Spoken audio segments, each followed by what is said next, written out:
follow-up questions on chapter 7 concerning gross rent income and gross income multipliers. The biggest key I want to tell you here is understand that gross rent multipliers have to do with monthly rent, right? So if you see monthly rent, gross rent multiplier, GRM, right? If you see gross income multiplier, annual income. See right here, it says annual in the question. I didn't put monthly rent up here, but it's monthly rent. 625, think about it, 625 is not, we're not gonna have an annual income of $625. If we do, Hope not. yeah, if we do, we got a bigger problem. We probably need to sell that property, Yeah. take the equity and run, right? Hopefully it's not diminishing returns. So, first question is, we have a subject property and the monthly rent is $625. What's the estimated value? Well, we have to figure out what the gross rent multiplier is to figure out what the value is. So this is a two-part question, right? Which is more in line with what happens on the broker exam, right? You're gonna have two-part questions.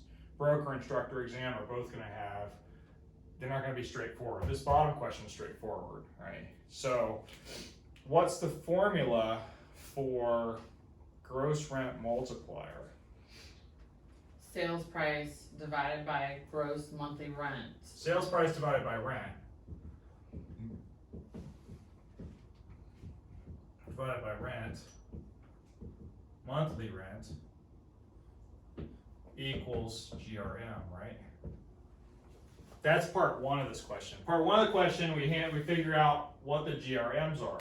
So add another line here, right? 93.6. 140. So we have 93, and I'm just gonna work one of them, 600, or we can work all of them if you want. That's Divided by 140. 650. That's 144. It's 144, right? So We then have- 955. We have 95.5 It's 144. divided by 675. We're gonna round these, just round these. To what? To 142 or 141? What's the decimals? 0.481. So down, we're gonna round so down, so 141, right? And then what is that? 82. 82,000 divided by 565, That's 145. 145. Okay, we're gonna do a reconciliation. Everything's weighted equal, right? Everything's weighted equal, so we're gonna do the average of these three numbers. 144 plus 141 plus 145 Is 430. is 430 divided divided by 3 equals market 143. 143. This equals a market area GRM.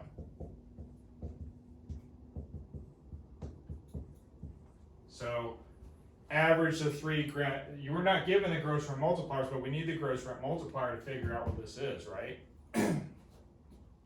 Part one of the question is figure out the market rent average amount, get the market area gross rent multiplier, and then we can figure out what the property value is, because property value equals what? Rent times GRM equals market value. Correct. So rent, monthly rent, I spelled monthly wrong, but that's close enough. Monthly rent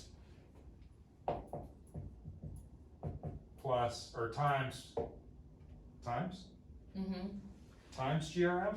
Yep. Why is it times? Because we did division on the other. Equals The estimated. property value.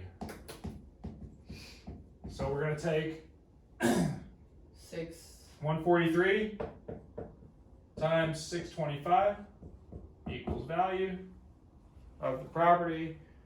I come up 625. with 89,375. For the first one. Okay. That's how we do this question, right?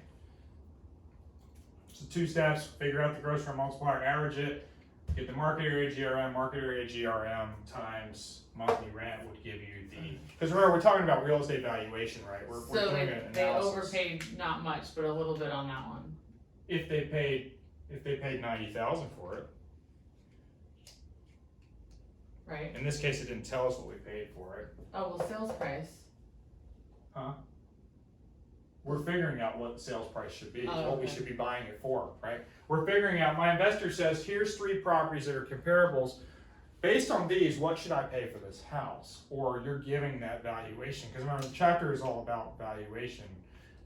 This is in investment valuation for, Oh, sales market price is not what houses. it's sold for, it's what it's listed for. there's no sales price on here. These are what sold for, yes. These are previous What it sales. closed, that's These what are I'm saying, previous okay, sales. yeah. So if they paid 90,000, they overpaid a little bit, but if they paid 80,000, they got a great deal. Gotcha, Right. okay. So when we formulate our offer, maybe we tell them it's listed for, let's say it's listed for 100, we offer them, 78, and they come back around 80, 85, 89, something like that. That's how we would formulate that offer.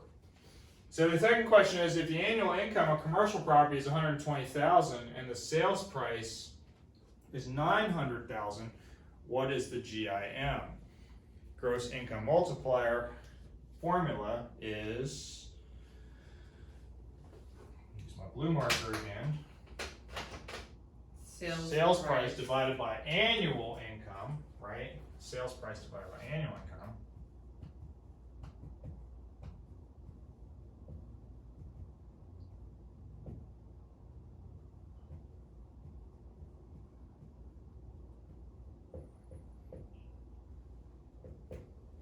Equals 900,000, and I'm going to take off the thousands because everything's thousands here, divided by 120,000 equals 7.5. Now, here's what they might do on the question. What they might do is they might say, sales price of a property is 900,000. It's commercial and it gets $10,000 a month in rent. What is the gross income multiplier? So I have to then make you have to sure multiply by 12. 12 to get the to whole get the thing. Okay, So that's you a gotta good. be careful, because the state exam will give you a monthly, but ask you for the GIM. Well, you have to know that the monthly Is the whole year. is GRM and you have to convert it to GIM. Okay, right? that's a good, alright, Sure. that's a good point. Okay.